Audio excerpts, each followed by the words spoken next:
Assalamualaikum warahmatullahi wabarakatuh. Ketemu lagi dengan saya Reni. Yuk kita belajar lagi ya materi IPA di tema 2 ini tentang selalu berhemat energi.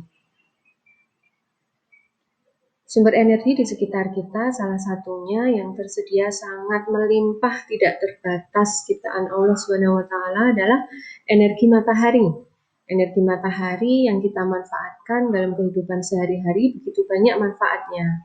Energi itu adalah kemampuan untuk melakukan kerja.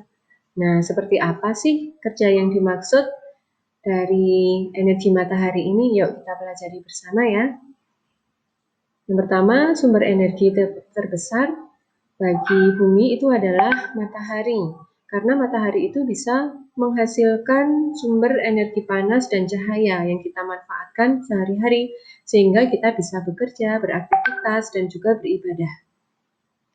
Contoh manfaat matahari sebagai sumber energi adalah yang pertama, panas matahari itu bisa menguapkan air yang ada di permukaan bumi. Ada yang di sungai, di laut, di danau, bahkan yang ada di tumbuhan. Itu jika terkena panas matahari akan menguap naik ke atas sehingga akan terjadi proses daur air yang akan kalian pelajari di semester 2 kelas 5. Kemudian yang kedua, panas matahari itu juga mempertahankan suhu atmosfer bumi, sehingga sesuai untuk kehidupan makhluk hidup di bumi.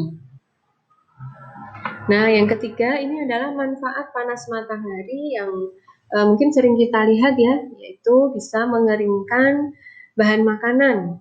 Ada ikan, ada kerupuk, ada padi, hasil panen petani, bahkan yang setiap hari dimanfaatkan oleh manusia, yaitu mengeringkan pakaian. Coba bisa dibayangkan kan, kalau tidak ada panas matahari, pakaian kita nggak kering-kering.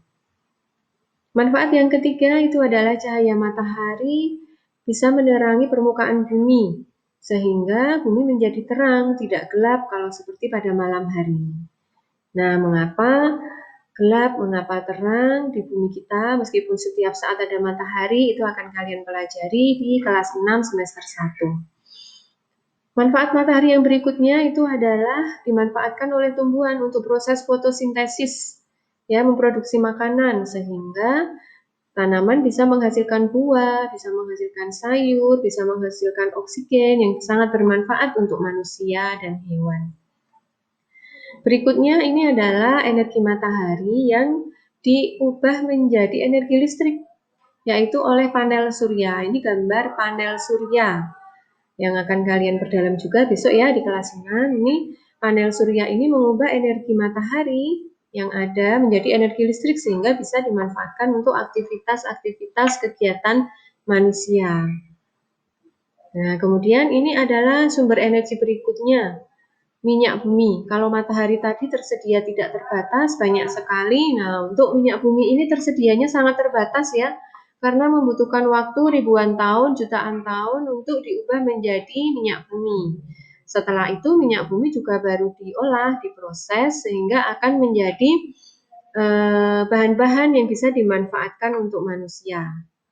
Ini ya proses pengolahan minyak bumi dari dasar laut, kemudian sudah sampai di SPBU, itu bisa kita manfaatkan setelah berubah menjadi bensin, solar, dan minyak tanah.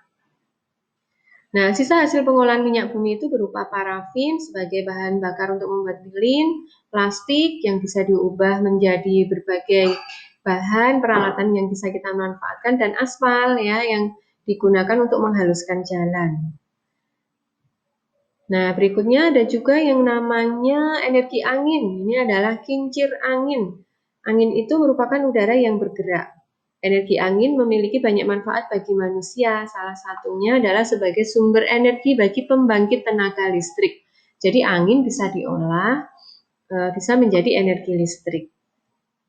Nah, tadi ya bahwa kita harus menghemat bahan bakar minyak. Itu salah satunya dengan menggunakan kendaraan berbahan bakar minyak hanya saat menempuh jarak jauh. Apabila kita bepergian hanya dekat, sebentar, bisa jalan kaki atau dengan menggunakan sepeda. Nah, demikian ya anak-anak ya untuk materi